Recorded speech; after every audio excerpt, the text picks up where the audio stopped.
Fala galerinha, com esta videoaula nós iremos repor a nossa aula presencial que foi suspensa devido aos bloqueios na rodovia, não é mesmo? A nossa aula referente ao dia 31, numa segunda-feira. Essa aula presencial iria ter a nossa avaliação teórica 3, que acabou acontecendo nas semanas subsequentes, não é mesmo? Vocês já fizeram a avaliação, a gente já soltou a nota, porém vocês estão atrasados no conceito teórico. Eu já coloquei o capítulo do livro sobre equilíbrios iônicos em meio aquoso, só que vocês estão aí com um déficit de aula que a gente vai repor através de videoaulas. Nessa videoaula a gente vai falar sobre equilíbrios químicos iônicos aquosos, tá? Nosso novo conteúdo, não é mesmo? Nosso novo conteúdo da nossa última avaliação. Então, essa videoaula vai repor a nossa aula do dia 31, ok? Então a gente vai começar com ela falando sobre o que? A água. Se são equilíbrios iônicos aquosos, a gente tem que começar pela água. A água ela sofre ionização. Essa ionização, essa autoionização da água, libera em concentrações baixíssimas íons H+, que a gente vai representar aqui de forma correta por íons H3O+, que é o íon hidrônio, tá? E íons hidroxila. As concentrações são tão baixas que a água pura, tá? A água pura não é aquela que chega na nossa residência. A que chega na nossa residência tem cloro, tem sais dissolvidos, matéria orgânica, ok? Não é essa água. Água pura, água que foi destilada, depois ionizada, passou por processo de purificação e só tem dentro dela, só tem moléculas de H2O. Mesmo só tendo moléculas de H2O, moléculas de H2O se colidem umas com as outras no estado líquido e se ionizam em íons H3O+, H+, ou íons hidroxila, né? Nas mesmas concentrações.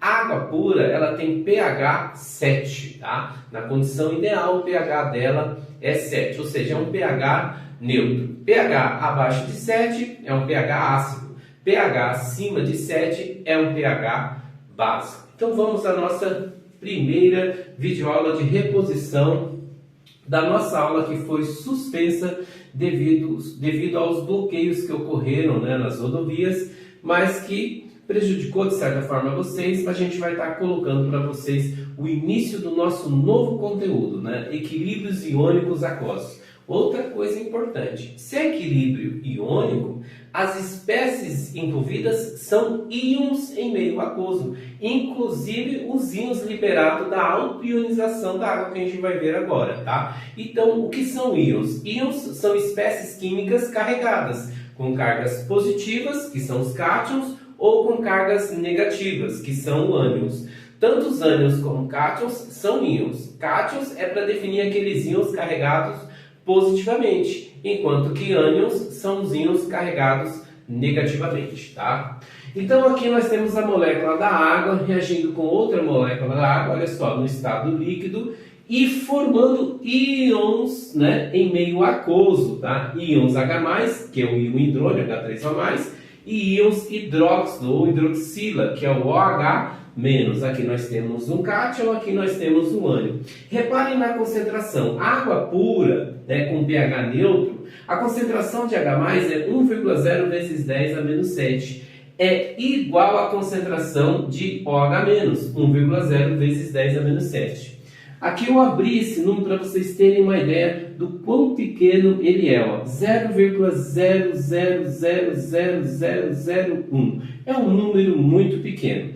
Como vocês sabem, a constante sempre é produto sobre reagente. Então nós colocamos aqui produto sobre reagente. Eu coloquei a água aqui. A gente já falou que a água no estado líquido, ela não entra. Por que ela não entra? Porque a concentração dela permanece constante, assim como os dos sólidos. A concentração não influencia. Eu vou dar uma dica aqui para vocês. Ó. Um mol reagindo com mol. São quantos mols? São 2 mols, não é mesmo? Ó, 2 mols. Olha só, 2 mols por litros. Ó. Essa é a concentração, né?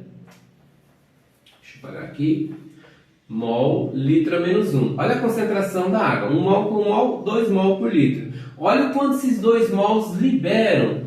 1,0 vezes 10 a menos 7 mol litra menos 1. Vamos subtrair isso aqui? Menos 0,0000001 mol litra menos 1. Veja que não vai influenciar, tá? 2 mols menos isso é praticamente 2 mols. É por isso que a concentração da água permanece constante. Uma constante vezes outra constante, nós temos a constante da água, da altionização da água, que a gente vai definir aqui como kW. Então, o que é kW? kW é o produto da altionização da água, onde as concentrações da água pura, tanto de H+, o íon hidrônio, aqui H3O+, quanto de hidroxila, são iguais. Né? São iguais, 1,0 vezes 10 a menos 7, que é esse número aqui pequenininho. Quando eu multiplico as concentrações, eu obtenho o valor de kW. kW, a constante da água pura, é 1,0 vezes 10 a menos 14. Tá? Então, a água pura sofre altionização, onde as concentrações de H+ e hidroxila, o H-, são iguais, gerando um kW igual a 1,0 vezes 10 a menos 14.